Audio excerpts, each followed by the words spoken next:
do you want this chair?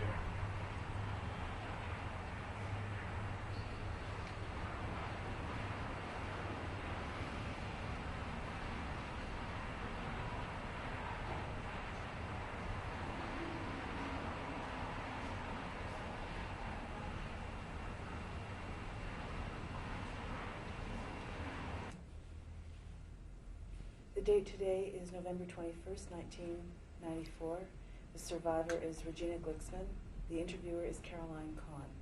We are in Toronto, Ontario, Canada. The language of the interview is English. Would you introduce yourself, please, by stating your full name? My name is Regina Gliksman. What was your name at birth? Regina Pellman. And your date of birth? December the 10th, 1924. And where were you born? Radomska, Which is in what country? Poland. Mrs. Gliksman, could you tell me a little bit about your family, your siblings, your mother and your father? Well, we were 6 children, from 2 to 14. Every 2 years there was a child. Can you give us their names, please? There was Haskell, and then was Peretz, Shmilaib, Yitzchak, and Tosha, Tobele, Jewish, and my name, Rivke Pellman. You were the youngest? The oldest. The oldest. My mother was 36, and my father was 39 when they were taken away to Auschwitz. Could you tell me a little bit about the Jewish life in the town that you were born in and grew up in? Did you grow up in the same town that you were born in? No, I was in 1930, when I was 6 years old, we moved to Sosnowiec. Which is where? Poland also, yeah. And we lived there till 39. I went to concentration camp 42. Why did your family move to the new town? We had family in Sosnowiec, and we opened a business in Sosnowiec, so it was closer to the family. So I guess this was the reason. What was the Jewish community like in Sosnowiec? There was about 32,000 Jews before the war, and it was a very nice city and a nice community. We lived mostly with Jewish people. What was the total population of the town? 32,000. Oh, the total population was 1.5 million. And what kind of institutions, Jewish institutions, were there in the Jewish community? How many synagogues? There was 2 big ones, and there was a lots of small ones they called the Stiebel. But the main were the big ones, yeah. And mostly everybody belonged to some Stiebel or a shul. Where did your family belong? My father was very Orthodox, the whole family, very Orthodox. So he was in a Stiebel. He was a Radomski Chassid. As a matter of fact, we were related to the rabbi. And very Orthodox. So he belonged to the Radomski Chassid. When you say very Orthodox, could you describe some of the practices in your family? Some of the observances of the... Well, we were not allowed on the Sabbath to brush our hair or our teeth or even walk in certain places. And everything was strict. We had some non-Jewish woman coming in, open the lights. And everything was very, very Orthodox. I was not allowed to go out with boys and so forth. Yeah. The Jewish community around you, what was its main economic activity? How did people earn their money? Business people mostly business people. And your own family, how did they earn a living? We had a wholesale eggs, a wholesale from eggs. Were other members of your family involved in the business besides your father? No, I was the oldest one. And like I said, my mother had every second year a child, so she was busy with the children to bring up the family. Did you help in bringing up the family as you were the oldest? I was going to school, and I did as much as possible. Your mother, did she work outside the home? No, What was your social status within the community with your father being in Naples? I belong to Bet Jacob. This was a girls' school, and I did my homework at home, and that was my social life. I have girlfriends, of course. And your family, were they considered wealthy or well? Middle class, yeah, and it was one of the nicest family in Poland and in Germany. If you say Pelman, Koszyczki, everybody knew them. Yeah. What stands out in your mind about family activities, things that you would do together? Well, we played with the kids, and we were busy, in the house, and there was a lot of kids in the block.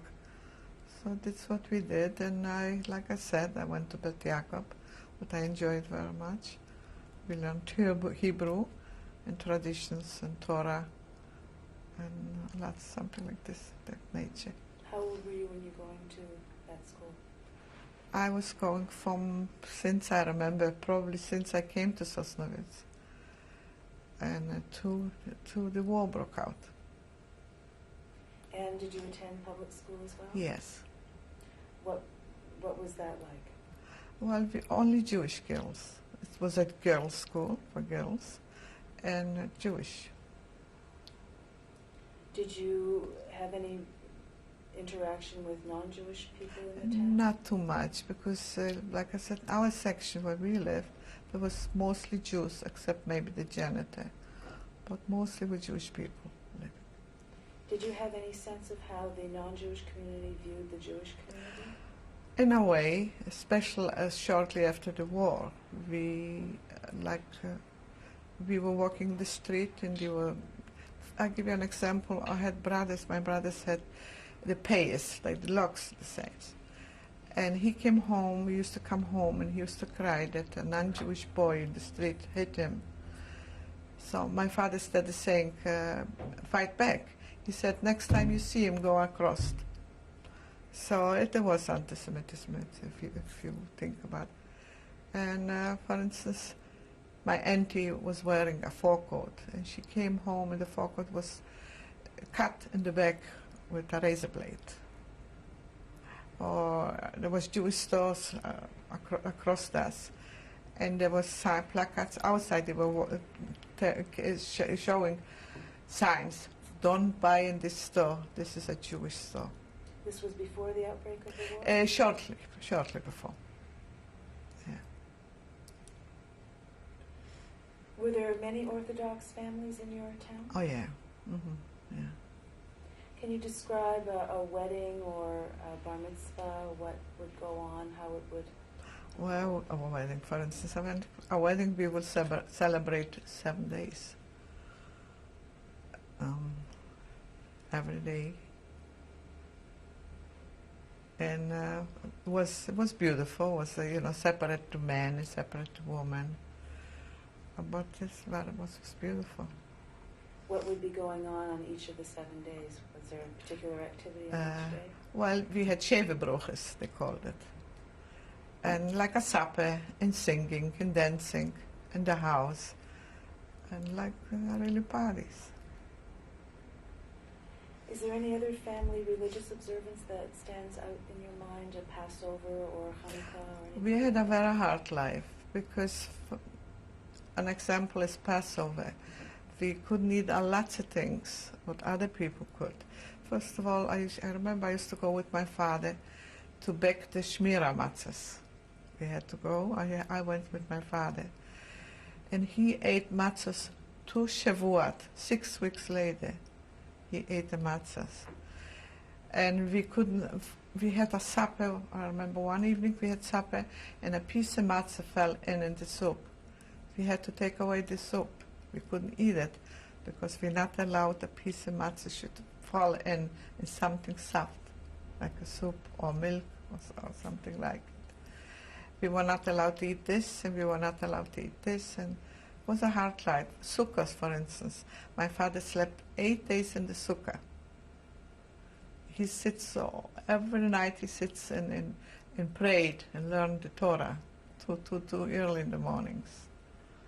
So we had a hard life, but it was a beautiful, enjoying life. What is one of your fondest memories about your father? He was one of the nicest person alive. He never hit a child. He never screamed. He just looked with the eyes if you did something wrong. We all were in the corners. And we obeyed and we had respect for him. He was one of the nicest persons. And your I mother? miss him also. She was a good lady. And she was, of course, busy with, mind you, we had help. We had a lady, she helped us out with the kids, but still she was busy. She was wearing a wig. And she had charity work and all kind of things. So she was occupied. Did you have close friends? Yes, from the Jewish school, of course, yeah, I did. What language did you speak at home? Yiddish. We were not allowed to bring in a Polish book or another language book in the house. Your family would not allow it? No, because it wasn't so orthodox. And what language did you speak outside your home? Yiddish, mostly, except in school we spoke Polish. And what was your public school?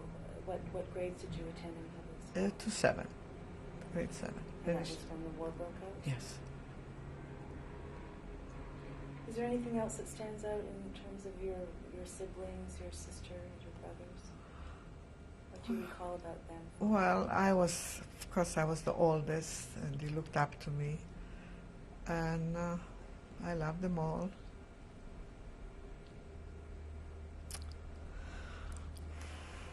And it was, sorry. And I missed them.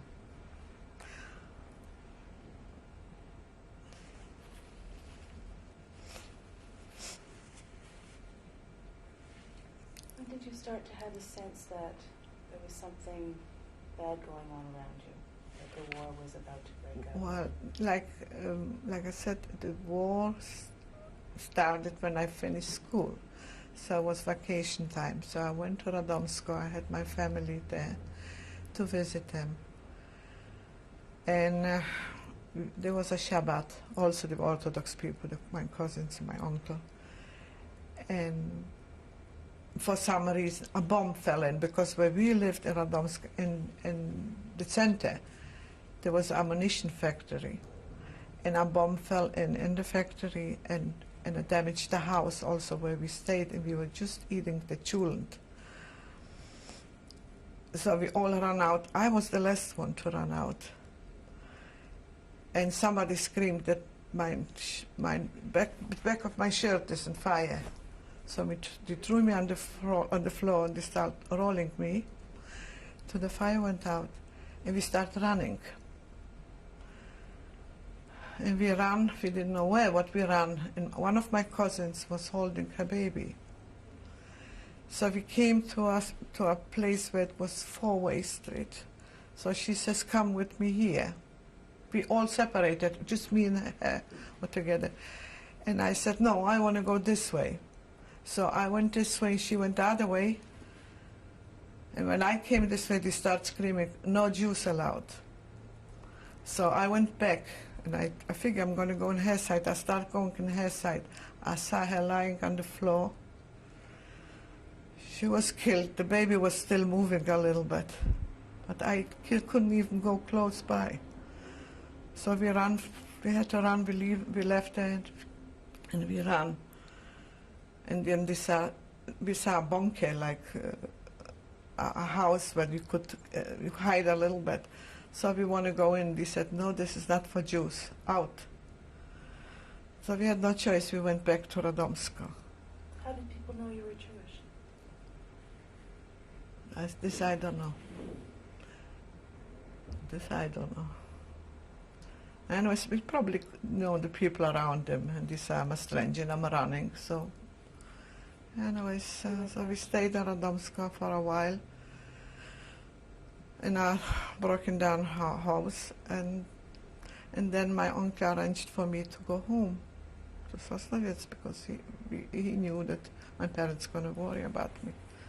So there was a couple going our way with a fair with a wagon and a horse. So I was with him, and this is how I got home back. So you had been alone visiting your family in Radomsko. And I came home, and I came in the house, and I started screaming, "Where's my father?" Because my father had a long beard, a very long beard, and he cut his beard. And I said, "Where's my father? Where's my father?" Because my mother was standing with the kids. So my father said, I heard his voice. He said, "Now Mashiach will come."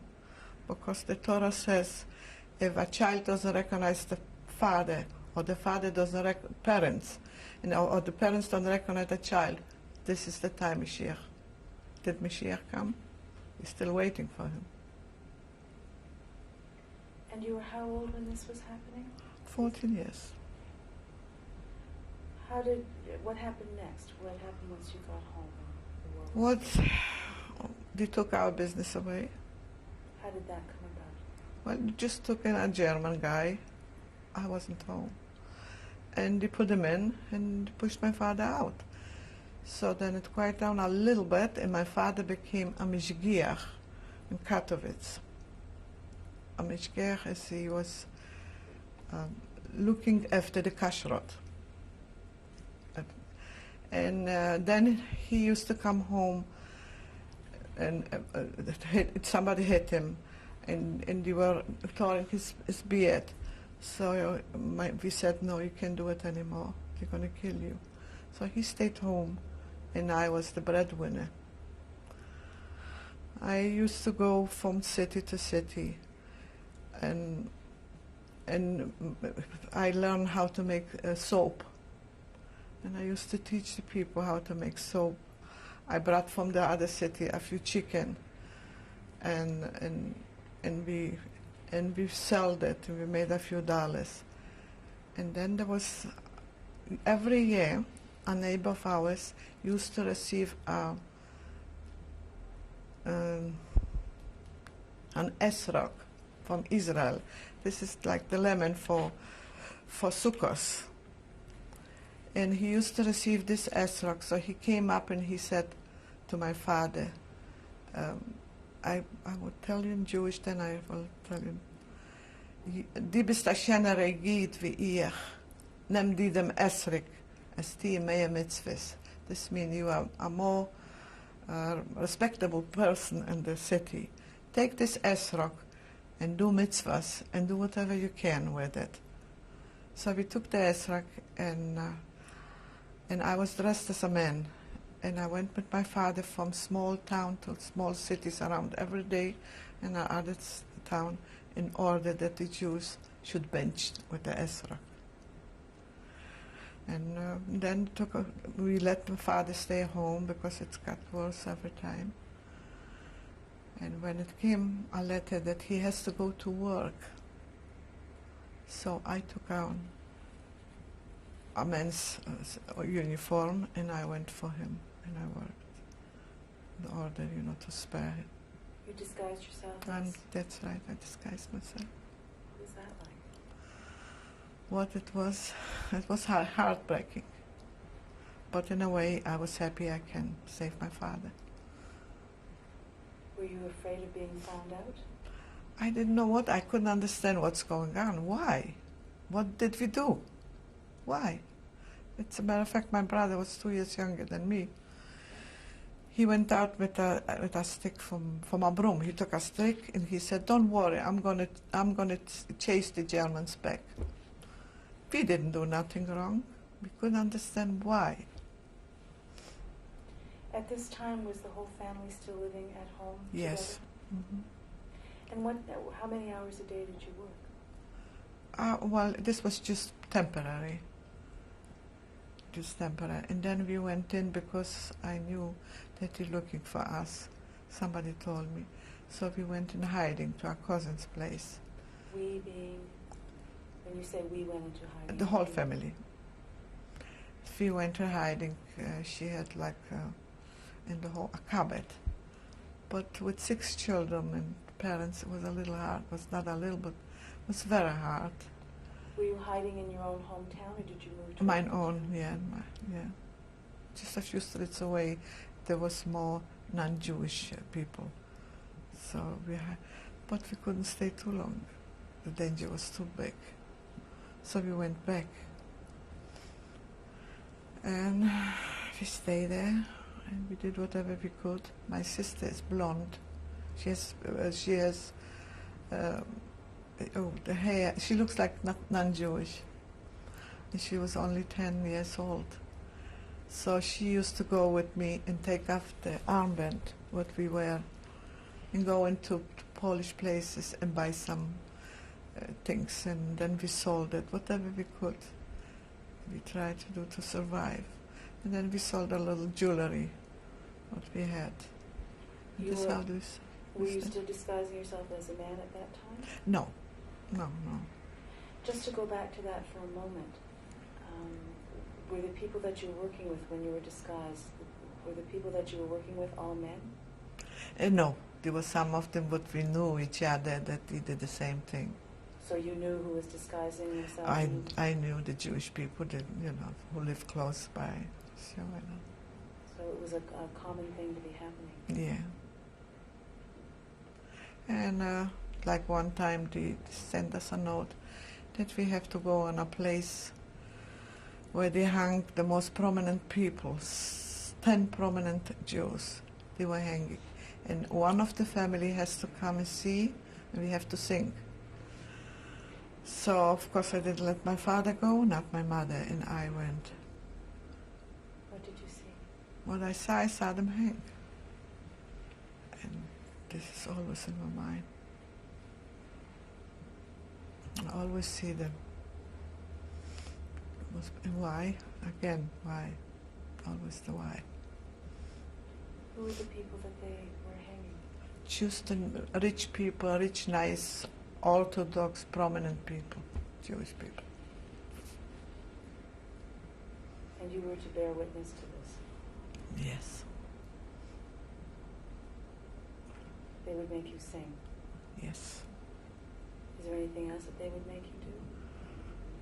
Well, they made us work very hard, and we were not allowed to go out in the evenings, and if they caught somebody after 7 o'clock, for instance, was punished or sent away. Any little thing to send away the people. What other kinds of punishment did you witness? Oh, there was hanging, and there was murdering, and take away people, and we saw the trains go away with people, and they begged us, please, save us, help us. We saw lots of things. How did your family talk about what was going on? Like I said, with who to talk. The kids didn't understand. There were small children. My father believed still Mashiach is coming. My mother was busy to make a meal. So with who could you talk? We couldn't understand the reason. What happened next? What happened? What happened in 1942? My father was in the synagogue with 2 brothers, and I was out for the chulent. This is, you put it on Friday, a meal, and stays overnight by the baker, and then you pick it up on Shabbos.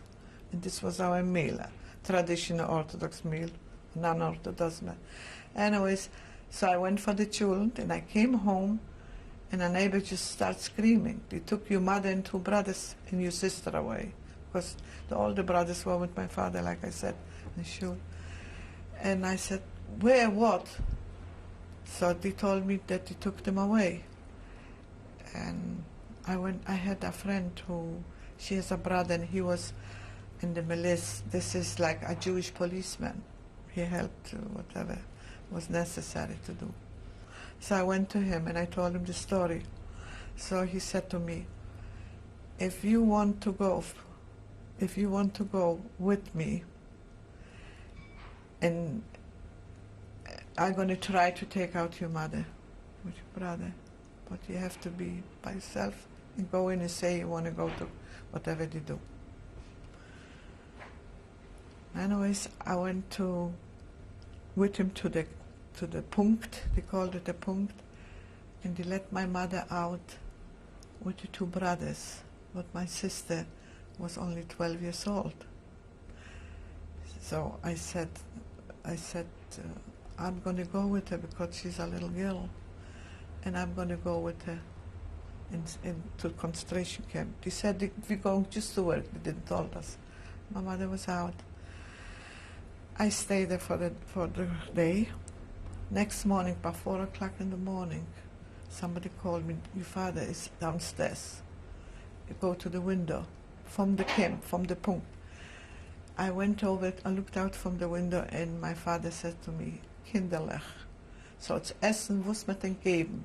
This means you should eat whatever they give you. Don't look on kashrus. And don't worry, Mashiach will come.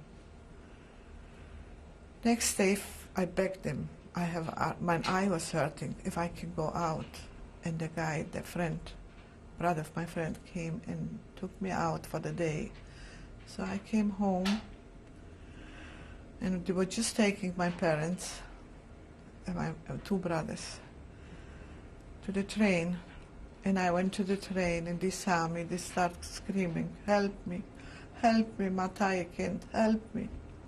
And they went to Auschwitz. And I went back to the punkt. And that's how I went with my sister to concentration camp. How did they round up your family, or how did they force them out of there? I just didn't see it. I don't know. Like everybody else probably. Just went in the house and they took out the people. What happened to the house and the things in it, the belongings? I went there after the war. After the war I went there. I want a tallis maybe, or a picture for my parents. And a woman opened the door. I knocked on the door and I opened the door and I saw our kitchen cabinet and I fell down. I fainted.